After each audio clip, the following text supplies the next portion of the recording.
各位觀眾、各位聽眾，大家好，歡迎嚟到曼城 Tommy 滔滔不絕。哇！今日曼城啊，又打大風，即係啲天氣真係嗱，琴日仲係陽光普照，都幾溫暖。我朝頭早仲跑完步先至返工，今日咧就全日橫風橫雨啦，所以曼城嘅天氣真係千變萬化。咁究竟今日我呢條片想同大家分享啲乜嘢呢？今日就係11月14號啦，亦都係我轉咗嚟新公司2個月。我係9月15號加入新公司嘅。咁啊，對自己嚟講呢係一個初期嘅檢討啦。咁所以亦都想同大家分享下我檢討自己啲乜嘢啦。有幾適應定係幾唔適應嘅新嘅工作環境啦，有啲乜嘢學到嘅嘢啦，咁啊，所以大家記住一齊嚟睇片，幫手睇廣告，睇片睇到尾。咁我亦都知道，喺我嘅 channel 裏邊啦，好多觀眾聽眾咧都好中意睇我介紹我工作啦，加巴士嘅工作等等啦，甚至亦都有好多想入行嘅香港人啊，都會去睇我條片啦，會喺下邊詢問問題啦。咁所以如果呢條片幫到大家手，或者幫到你身邊嘅朋友手嘅，記得幫我 share、like、subscribe and comment， 多謝晒。我轉咗嚟新公司就已經2個月啦。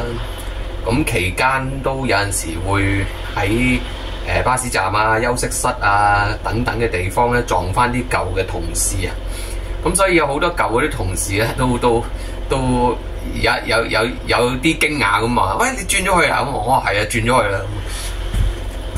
咁啊佢哋都問我：喂，點解啊？我話好簡單嘅，即係純粹係錢嘅問題咯，即係每個鐘頭多1.6磅喎，幾好揾㗎。咁in the meantime 啦，咁亦都我有認識嘅舊公司嘅同事 ，at least 我認識嘅有2位啦，一個係香港人啦，香港司機，一個係南亞裔嘅司機，佢哋都不約而同咧轉咗嚟我間公司度做啦。咁所以我呢條片都想講下我自己啦，即係純粹係我自己個人嘅感覺啦、體驗啦。新公司同埋舊公司裏邊有啲咩嘅分別啦？例如硬件啲嘅巴士啊、路線啊、乘客啊等等。軟件啲嘅就可能譬如啲工作文化啊、人際關係啊等等嗰啲咁啦。咁大家可以作出個比較啦，或者係參考啦。咁正所謂百客就百貨啊，唔係講錯，百貨就百客啊。咁睇下大家如果真係想做巴士司機嘅話，咁睇下我呢2間曾經工作，唔係曾經嘅，一間現正工作緊啦，一間曾經工作過嘅公司，睇下邊間會比較適合你自己嘅個人喜好啦。以下嘅片段就由我曼城 Tommy 同大家一齊聲音導航。咁今日咧就專登揾一條巴士線541啊，係一條 Bolton 去到 Topping Estate 嘅循環線。咁可以同大家一齊睇睇我哋做 local 巴士喺 Bolton 裏邊咧面對嘅路線係點樣啦。嗱，大家都會見到啦。呢一個係一個住宅區，咁路面狹窄啦，有陣時兩邊都會泊滿車啦，而且啲道路同埋彎位都比較窄嘅。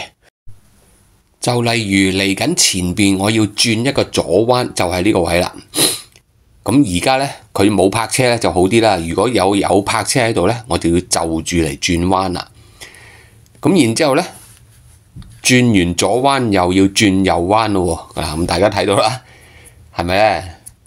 又要慢少少啦，好好拿捏個角度。所以當日我 training 嘅時候，我就成日心諗，死啦，點解成日要揸埋啲咁嘅線啊？以後點過啲生活？但係真係靠着我自己過往嘅信念或者經驗啦。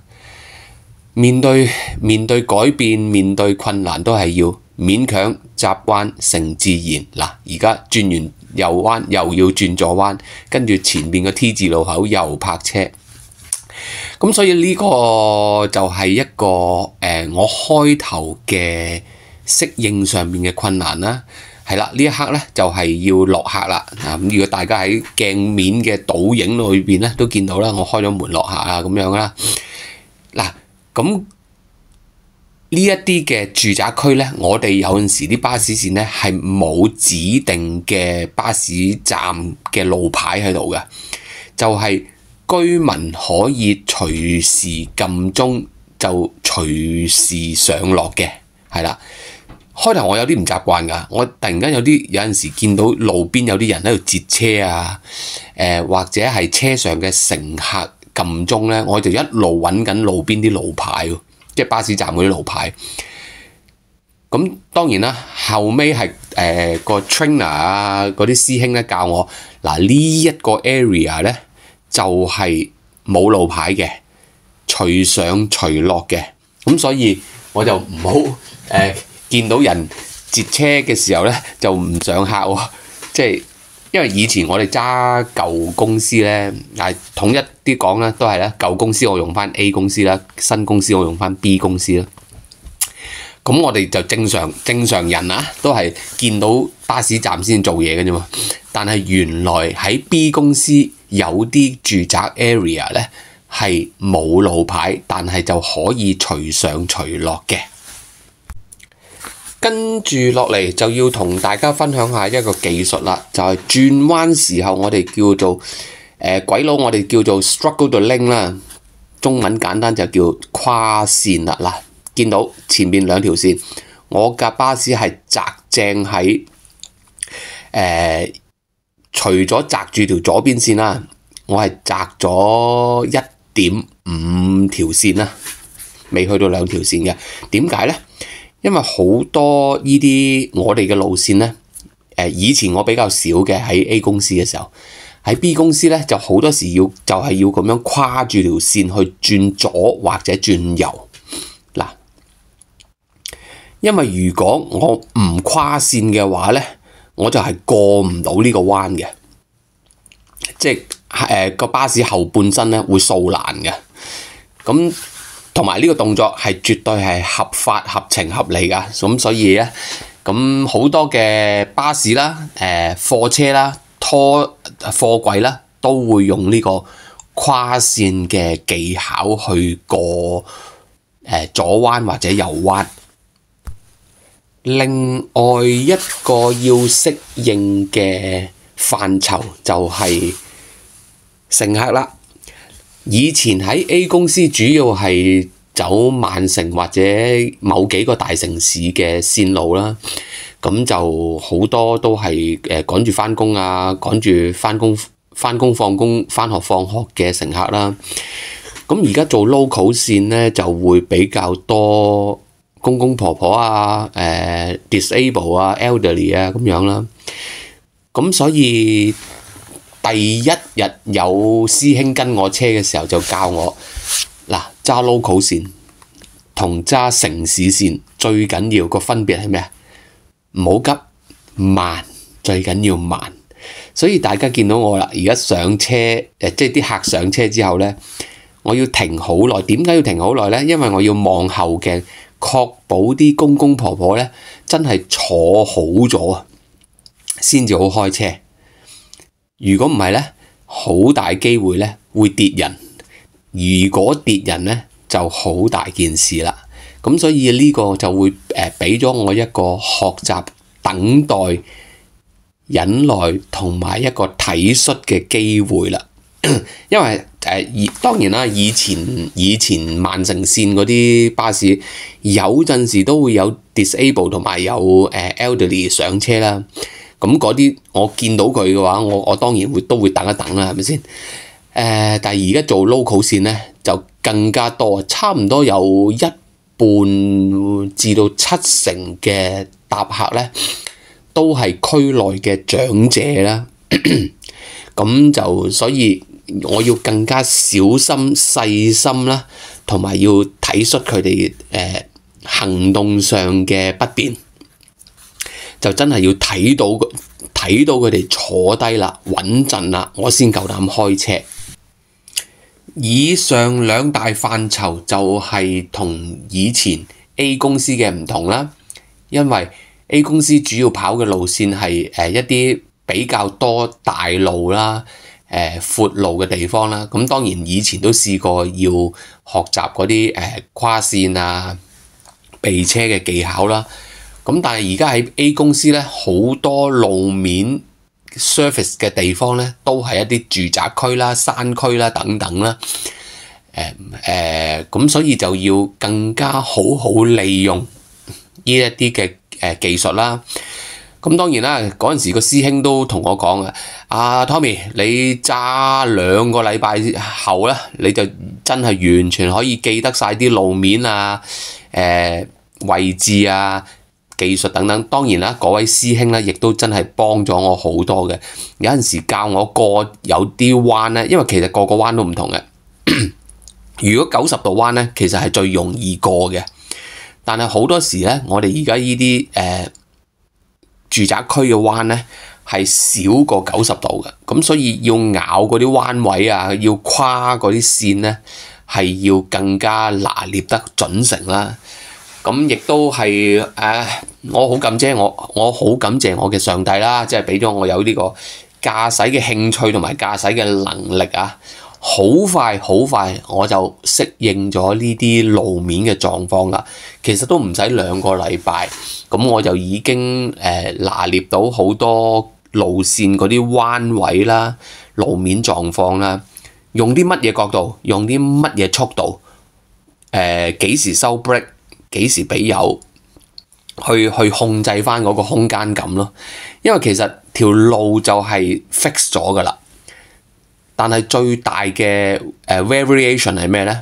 就係每個時段都有唔同嘅泊車喺度，係啦。呢一刻揸緊嘅時候冇車，但係下一轉揸嘅時候呢，已經泊咗其他車，咁我就要自己就位啦。嗱，另外亦都係啦，我哋出呢啲窄路咧，呢啲 T 字路口咧，好多時要等對頭線或者係要等啲車過啦，要讓啦，要等啦。大家都睇到啊，呢個白色 van 咧，又要讓我先至出到去，因為係要跨兩條線，我哋啲大車先可以出去嘅。咁另一個要注意嘅地方就係其實 Bolton 嘅住宅區咧，有好多都喺山上邊嘅。咁當然啦，個山又唔係話好斜好高嘅山嘅，但係點都係會上山落山嘅。咁好似我而家咁樣係落山嘅路向咧，咁我就要好小心注意嗰個剎車嘅距離同埋剎車嗰個嘅速度啦。因為大家有讀過物理都知㗎啦，向下落山咧個速度係會比較快嘅。咁所以我踩 brake 嘅時候咧，要踩得比較深同埋比較吃力，因為有個 momentum 喺度啊。咁但係你又唔可以，因為你要載住客啊嘛，載住客你唔可以踩4個 brake，如果唔係你會跌人㗎。